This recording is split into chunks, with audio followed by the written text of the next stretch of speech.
Hi, I'm Reed Pettengill. I'm here at Durastill in Kansas City, Missouri. This is how you receive your distiller. It is in 2 boxes, and I'm going to show you how to unpackage it.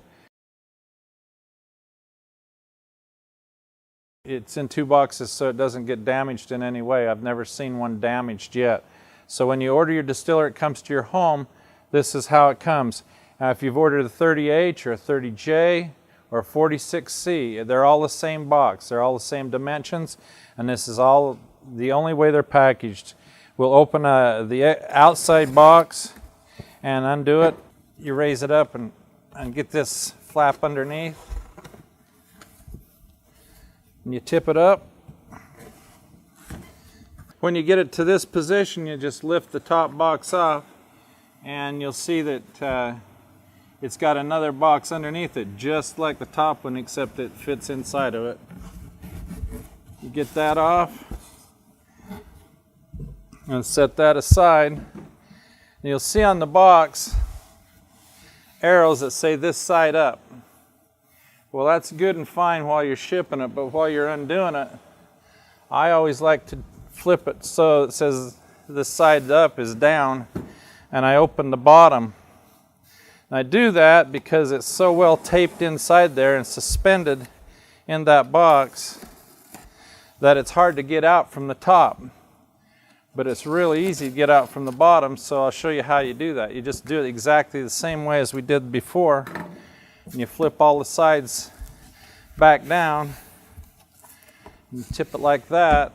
And then you tip it so it says this side up.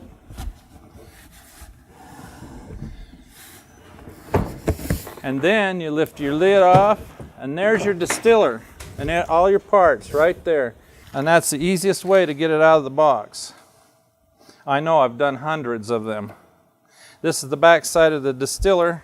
This foam protection comes on the distiller that they wrap it with. This is one of the most well packaged things you'll ever get in the mail. So what you do is you quickly take the foam off by cutting the tapes that hold it down to the packaging mount, and you just lift that up over the top, and you be careful you don't scratch it in any way with your razor knife.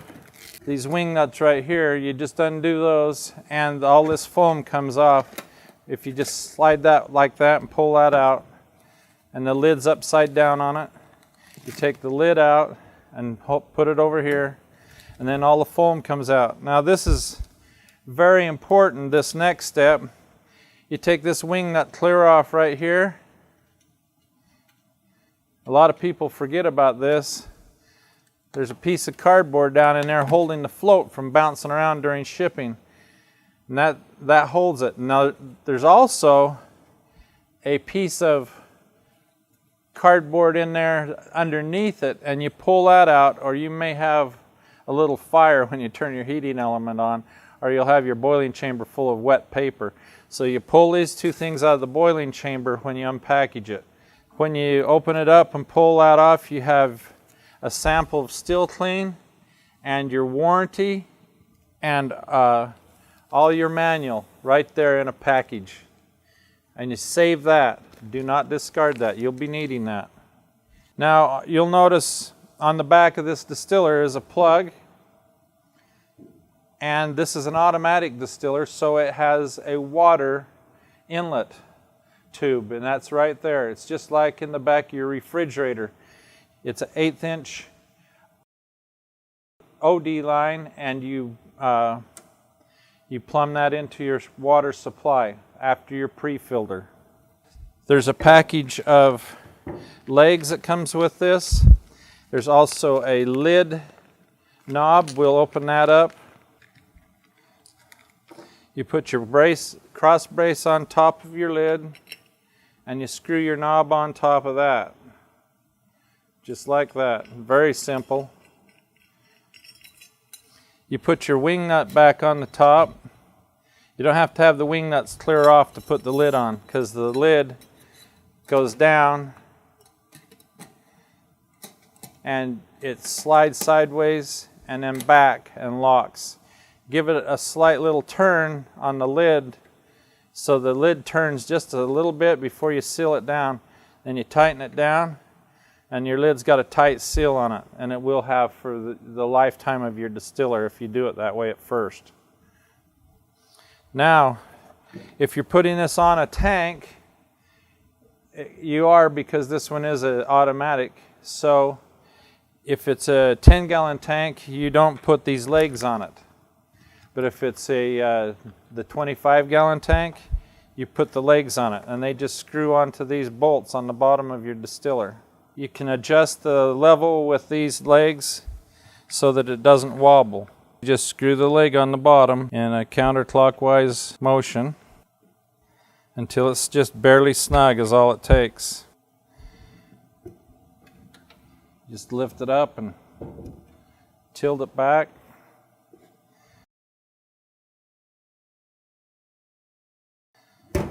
Now you have your distiller out of the box with the legs on it.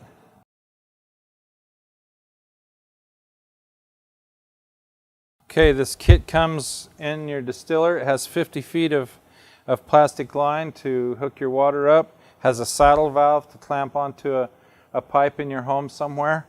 And it hooks onto this water inlet on the back side, and the fittings are provided in this bag to hook it all up.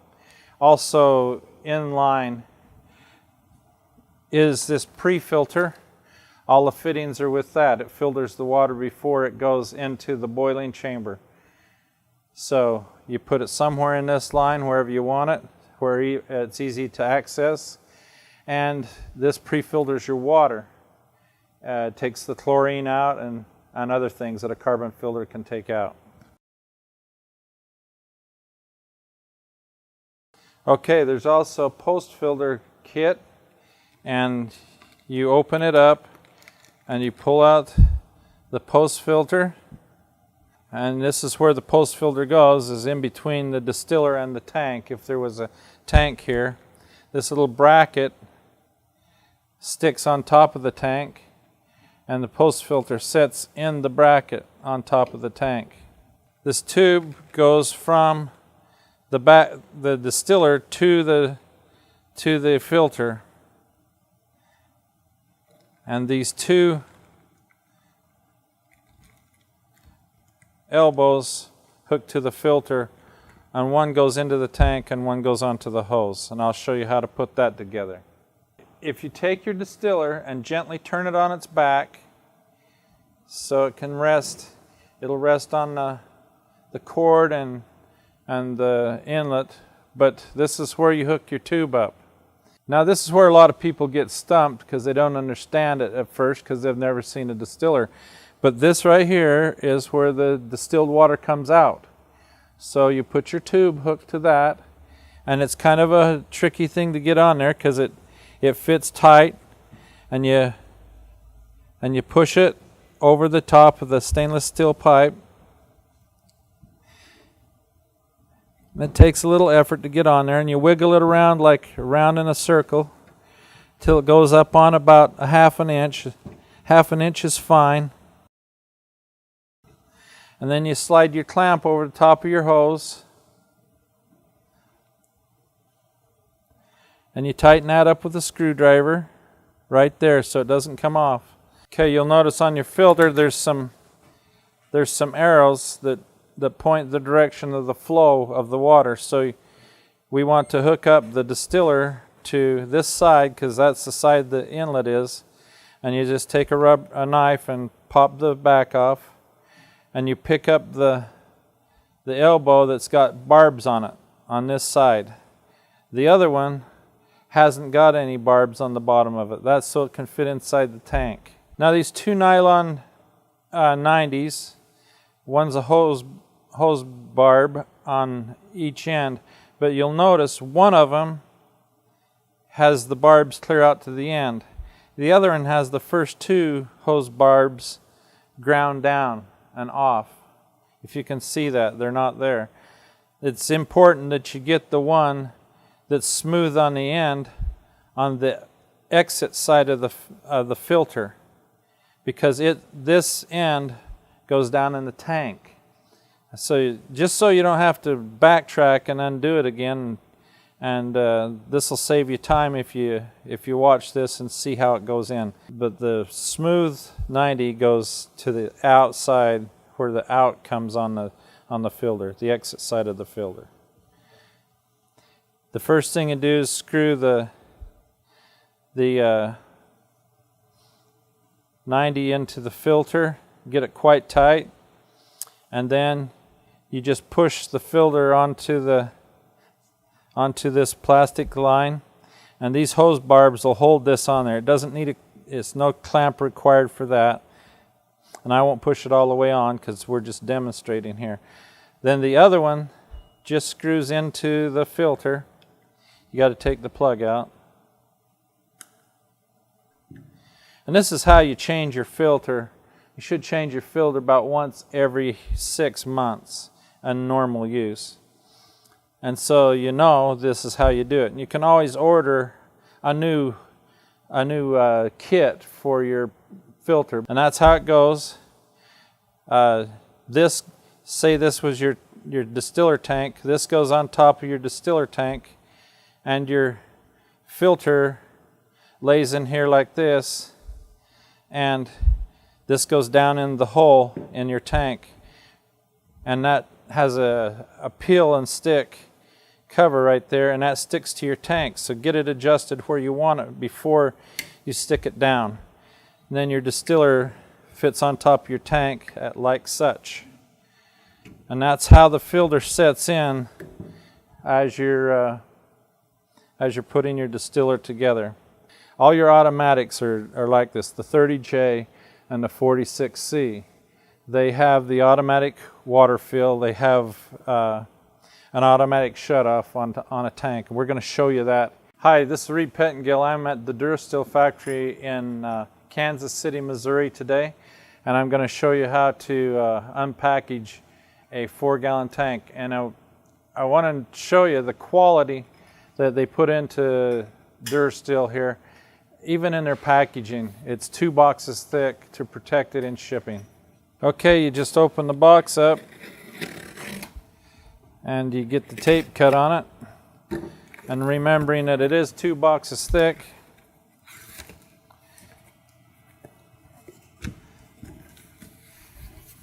you tip it upside down and pull the first box off.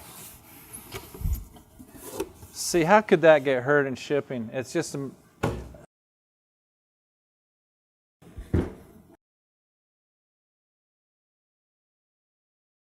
it's just immaculate the way they send these distillers out. There's not a chance that they could get damaged unless somebody sat on them or jumped on them. This is your 4-gallon tank. The first thing you pull out is a piece of cardboard that has your parts to your tank on it, and you set that to the side for a second.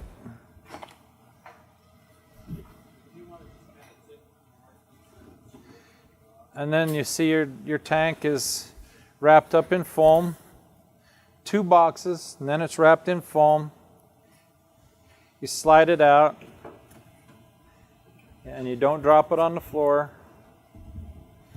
Take it out of the box.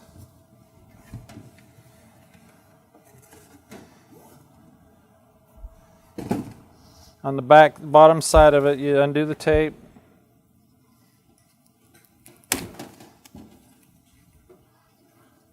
And unwrap it.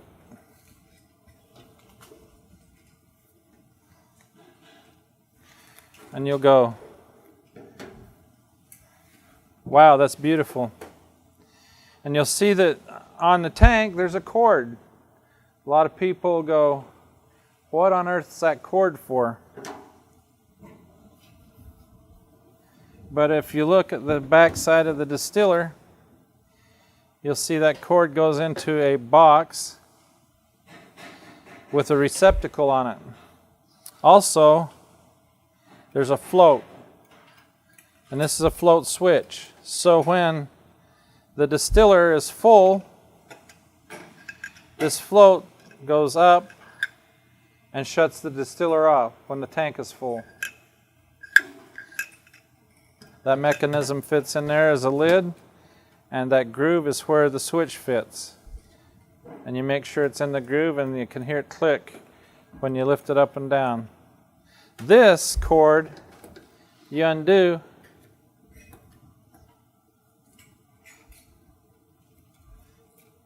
and this is the cord you plug into the wall. I'm going to turn it around now. You'll notice there's a hole right here in the front. You take the lid off, and you find your spout in the tools here, the parts.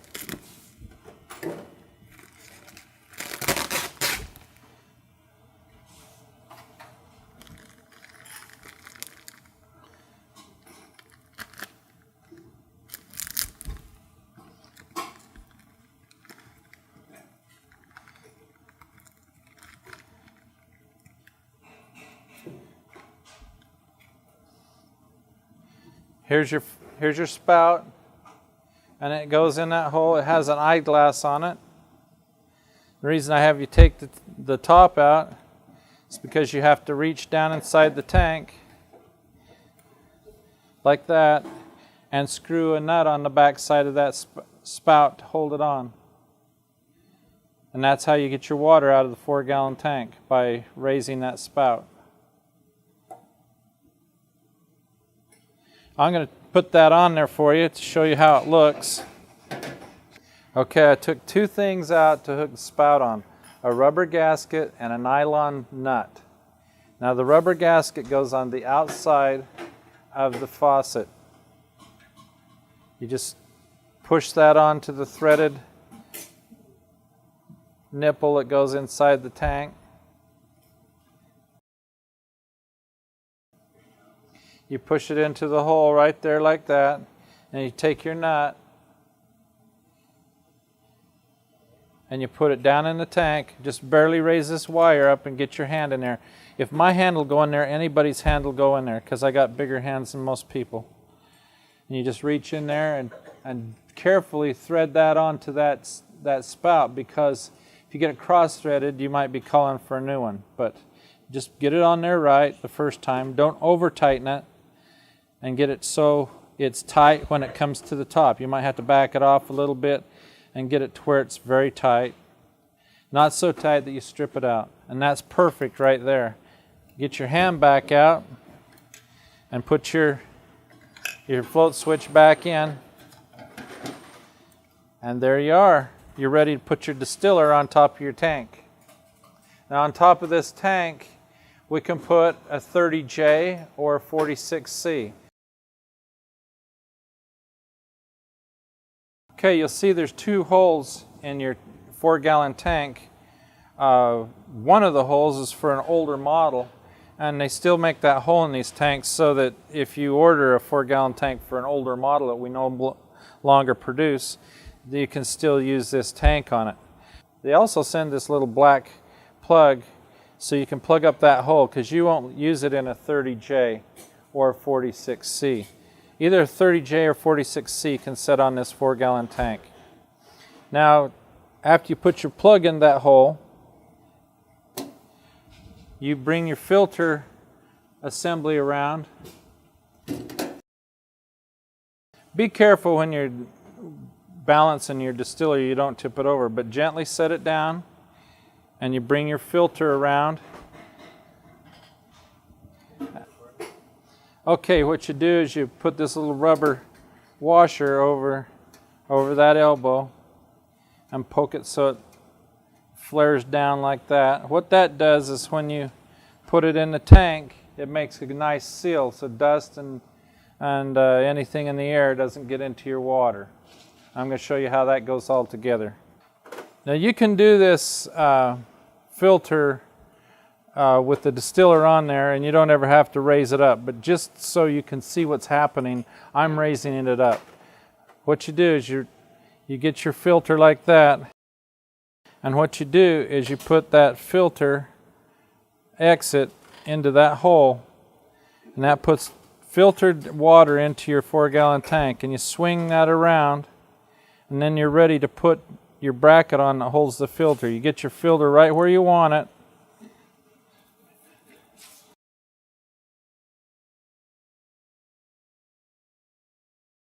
You get it where you want it, and then what you do is you can put a little mark where it goes. You raise it up and peel a sticky pad off the back and stick it down, and that'll hold your filter in place. And then you let your distiller back down, and you're good to go. Check, make sure that the outlet went in that hole and stayed in it, and the rubber seal is over the hole. You're good to go. You're good to go to make water. Now the only other thing is, on the back of this distiller, I've had people get mixed up on this. Okay, obviously this is the water inlet. You've already hooked that up with your pre-filter in place, in line. This is the cord that runs your distiller. Now it doesn't plug into the wall. I've had people plug this into the wall before and they say their distiller leaks. Well, the reason it leaks is because if you plug it into the wall, it never shuts off. So where you plug this in is down here in this switch. This is a float switch for the 4-gallon tank.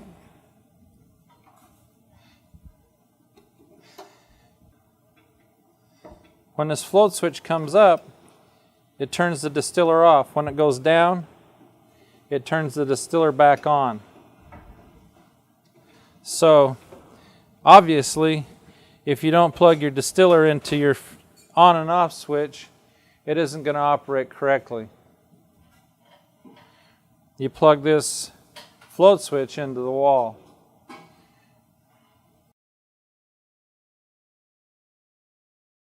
This vinyl tube you stick up onto the outlet for the distilled water.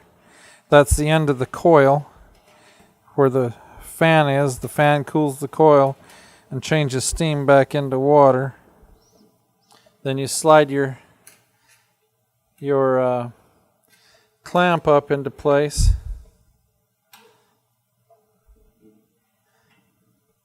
And tighten that clamp up right there. Now you can, after you have your little steamer tube in this vinyl pipe,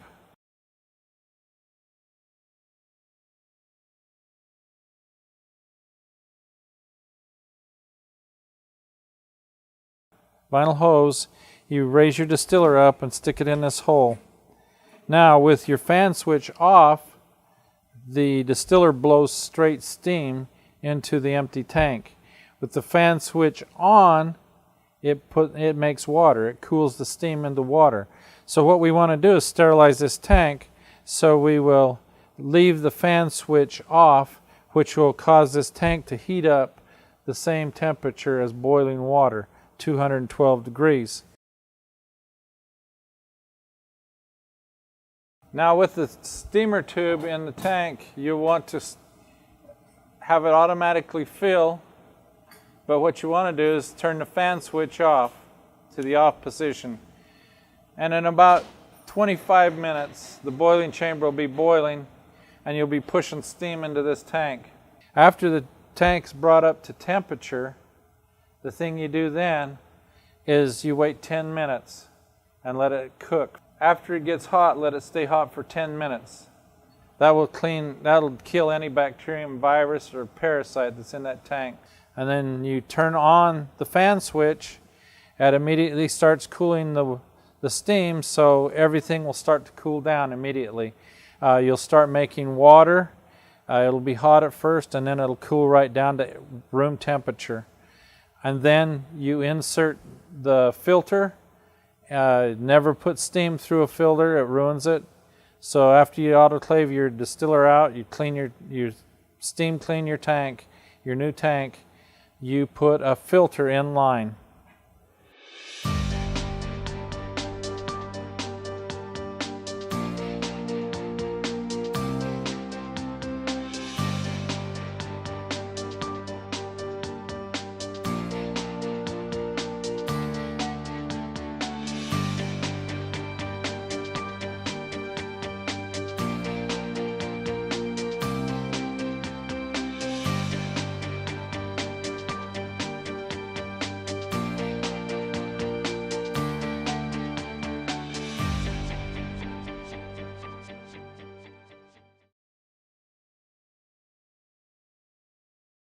After you've steamed out your tank with steam and it's been sterilized, time to put the post filter in. You put your two 90-degree nylon elbows on there, and you put the vinyl tubing on one side, which is the inside. You can see the arrow flowing that way. And then you line up the filter to one of these holes and slide it off to one side. And I'm going to raise this distiller up. You don't need to do that, but because we're filming it, I'm going to raise it up so you can see what we're doing here.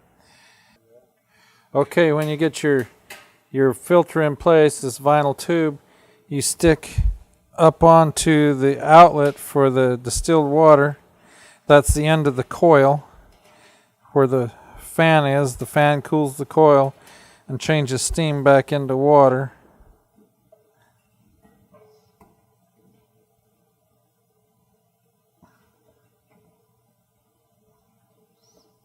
Then you slide your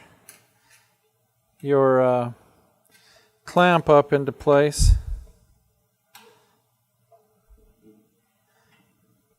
And tighten that clamp up right there. You don't have to worry about tightening the clamp up on the filter. Under this little bracket right here is a peel and stick tape. You line your distiller up, mark the spot where you want it to be. You reach under there and pull the peel and stick tape off, and then you just stick it down to the top of the distiller right there. You put this little washer on right here on the 90 that keeps a seal on the tank so nothing gets in there. No dirt or insects or anything like that can get in. Now you're making distilled water that's very nice to drink, 99.9% pure water. And this is a great distiller.